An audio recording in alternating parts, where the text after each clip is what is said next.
Alright, man. I've been fairly consistent since coming back to my YouTube channel. And I got another one I'm finna drop for y'all today. And that is talking about should LeBron James be the full-time PG. Now, I'm finna go ahead and get into this because, yes, folks are seeing the performance of LeBron James being basically the full-time PG for the Olympic team, with guys like Steph Curry is on the roster, Devin Booker, Jason Tatum, Tyrese Halliburton, he's on the roster. Then you have like the bigs like Anthony Davis, Bam. Then you have Embiid, right? So you have all of the star-studded guys on this roster, and LeBron James basically the ball handler. Initiates sets. He been delivering some great dimes. Don't get it twisted, but that has led to some LeBron fans suggesting that LeBron James should be the full-time PG for the Lakers, and I have to like shut that down right now because yes, LeBron James is the greatest playmaker probably like ever, right? And he's probably like still top 3 to 5 playmaker in the league right now.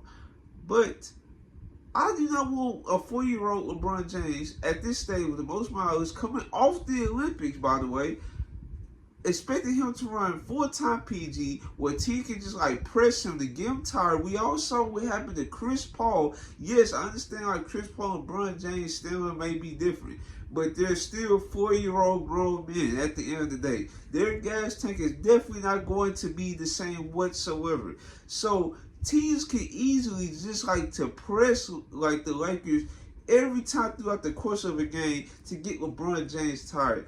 And you know why I'm saying this? Because I seen it happen in 2020 with a much younger LeBron James. And really, he was like 35, 36 around that time. So imagine 4-year-old LeBron James getting pressed. 35 years old, guess what? When T started to press, guess what? LeBron James, he got off the ball and looked like Danny Green and KCP take the ball up. That was not efficient whatsoever, and that was like horrible basketball to watch. And still to this day, that is the exact thing I recall when folks say LeBron James should be the full-time PG again. Absolutely disagree with that. LeBron James is efficient as being the half-court scorer of the team.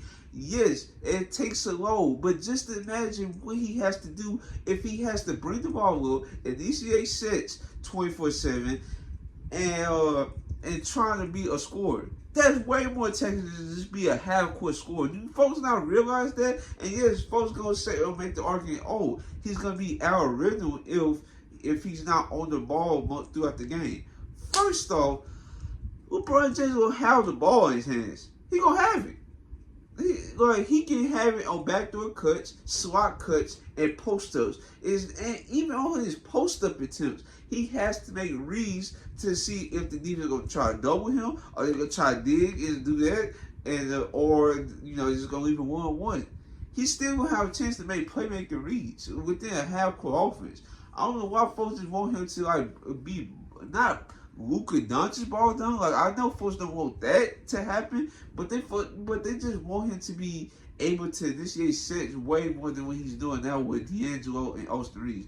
And I just have to disagree with that. Some fans want him to be Magic Johnson. Yes, that's understandable. But folks just got also realize the ramifications that will come along with if LeBron James becomes the only ball handler and we do like a lineup, kind of sort of like how it was with 2020 when LeBron James was the point and we had Avery Bradley, Danny Green, Anthony Davis, JaVale McGee, or like in the bubble, it was like LeBron, KCP, Danny Green, AD, JaVale, Dwight, right?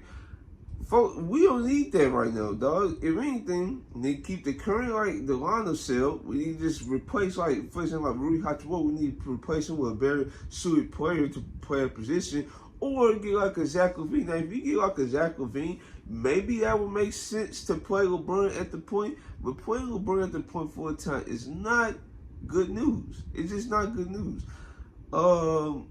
Now, LeBron, he literally had career high in 3-point percentage, above the break 3-point percentage, catch and shoot 3-point percentage. Why he just needs to be suited in doing that role. Like that role, I feel will suit him more because it's less taxing compared to what other folks think, right? He don't have to be responsible to run every play. I mean, because in the Denver Nuggets series, for example, in the third quarter of game 2, when they was running everything at Jokic. Now, did that wear LeBron James out of the fourth quarter? You know it absolutely did, especially in that altitude. It absolutely wore down LeBron James. Then when the Denver Nuggets adjusted, put Aaron Gordon on Anthony Davis, now we were stuck with doing nothing. And then LeBron was trying to just ISO and stuff. That wasn't going nowhere. So, yes, the ramifications, if you want LeBron at point guard, is very, very big. Now, on the bright side, if you do want LeBron James as a point, listen, you're getting one of the greatest playmakers of all time, like I already mentioned. You're getting LeBron James, the best playmaker on the team. Like, every team he's been the best playmaker, right? The decision making is definitely going to be more crisp. He's definitely going to try some more passes. Like, and he averages like what, 3-4 turnovers a game.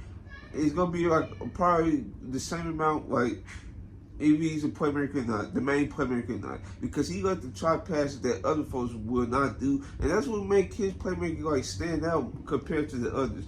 He actually tries passes. For example, Tyus Jones, I feel like he doesn't try enough passes, and that's why his turn to assist ratio is kind of like been like standard. And for a player like him, it actually makes sense to have a point guard that don't try passes like that, especially like if he's like either he's like a starter that's not, you know, the focal point, or he's like a bench player. Like, it doesn't matter. His turnover ratio does not need to be high, which makes sense. But LeBron James, that's what makes him one of the greatest playmakers of all time. Now, giving you both sides of the spectrum, I gave you my thoughts on why I think that would not be a good move. LeBron and the Lakers need to figure it out, because with this team, as it currently stands, is not going to get the job done. They either need to get Zach LaVine or Jeremy Grant. I prefer Zach LaVine because he's an explosive scorer. He takes a lot of the pressure in the half court scoring off LeBron. That could be justification to run him at point guard. But yeah, that's really all I got to say about, you know, LeBron being a full-time PG of the Lakers. I feel like they should stray away from that, right? They need to actually preserve his body, because when the playoffs come around, that's when we're gonna need him at his full best. So if you guys like this video, like, comment, subscribe. This is your boy Trail. I'm out.